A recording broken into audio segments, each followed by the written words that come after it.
Bharatiya Janata party माननीय प्रधानमंत्री नरेंद्र मोदी जी 14 तारीख को हिसार और यमुनानगर में आगमन है।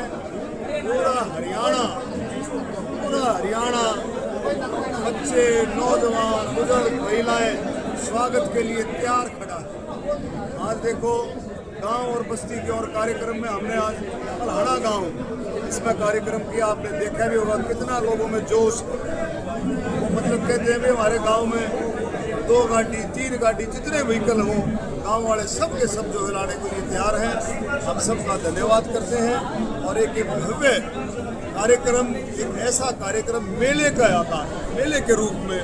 मेला आप समझते हो मेला का होता है कि भी कहीं को खाली ना मिले, चारों तरफ बिल्कुल भरा हुआ। एक हरियाणी कहावत है कि भी तिल गिरो तो भाई बिल्कुल लोगों के सिर पर पड़े, ऐसा सिस्टम बढ़ेगा। मैं कहता हूँ इतना लोग जोश है लोगों में।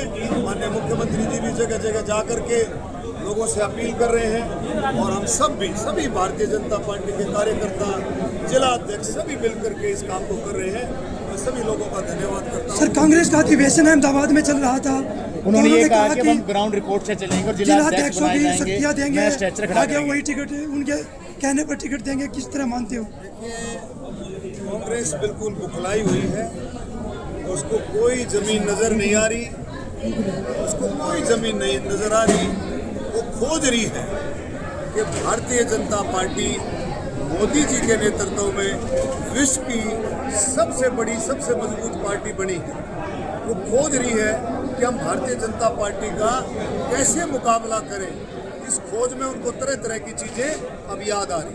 मंत्री जी रणदीप सुरजेवाला हो, भूपेंद्र सिंह हुड्डा हो, वो ये कह रहे हैं कि बीजेपी ये कह रही थी कि महंगाई कम करेंगे, लेकिन 50 रुपये टैक्स बढ़ा, 50 रुपये गैस सिलेंडर पर बढ़ाए गए हैं। अब एक्साइज ड्यूटी बढ़ी है महंगाई पे, और सबसे बड़ी बात क्राइम पे बीजेपी काबू नहीं कर पा रही है। हर चीज पर सरकार का, केंद्र सरकार का, हरियाणा सरकार का हर चीज पर काबू है, हर चीज पर।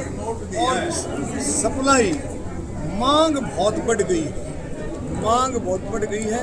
और रही बात क्राइम की, क्राइम देखो बहुत लंबा चौड़ा देश का मामला है। आप समझते 140 करोड़ का देश है, लेकिन कहीं भी कोई छोटी मोटी बात होती है, कहीं भी तुरंत प्रशासन और पुलिस कार्रवाई करता है। 1 सेकंड की भी देरी नहीं लगाता, तुरंत कार्रवाई करता है। और उस पर कानूनी तौर पर जो ज़्यादा से ज़्यादा उस पर दोषी को सज़ा होनी चाहिए, वो भी आपको लगातार जो है उसमें मिलती है, इसमें कोई शक नहीं है। अभी भी आज आपने सुना पढ़ा भी होगा, सिरसा में जो दोषी पाए गए हैं उनको जो है सज़ा जो है कितनी सख्त सज़ा उनको मिली है, ये भी आप सबको पता है। सर, कांग्रेस के सांसद जयप्रकाश वो कह रहे हैं कि मैं इस्तीफा दे दूँ अगर इंटरनेशनल एयरपोर्ट यहाँ पर बनाते हो, उसमें करोड़ों रुपए का घोटाला हुआ है। इनकी किसी बात में दम नहीं है। आप देखो पहले तो कह रहा था भाई एरोड्रम है, एयरपोर्ट नहीं है। उससे पूछो भाई एरोड्रम और एयरपोर्ट में क्या फ़र्क है नंबर 1।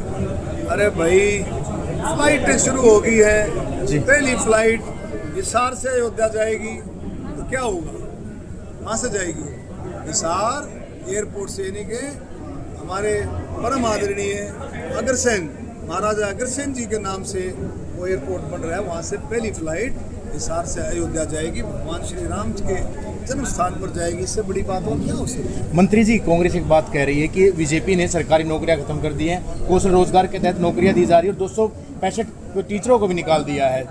ऐसा है प्रोसेस की गारंटी खत्म कर दी है कौशल रोजगार। जब पक्के कर्मचारी किसी पे आ जाते हैं, उसकी जगह अभी सरकार ने पक्के कर्मचारी, कुछ की प्रमोशन हो गई है, उनको भी किसी भी, मुझे उम्मीद है माननीय मुख्यमंत्री जी किसी को भी बेरोजगार जो इस तरह से लगे हैं उनको कोई ऐसा काम होने नहीं। सर, कांग्रेस के नेता लगातार कांग्रेस से बाहर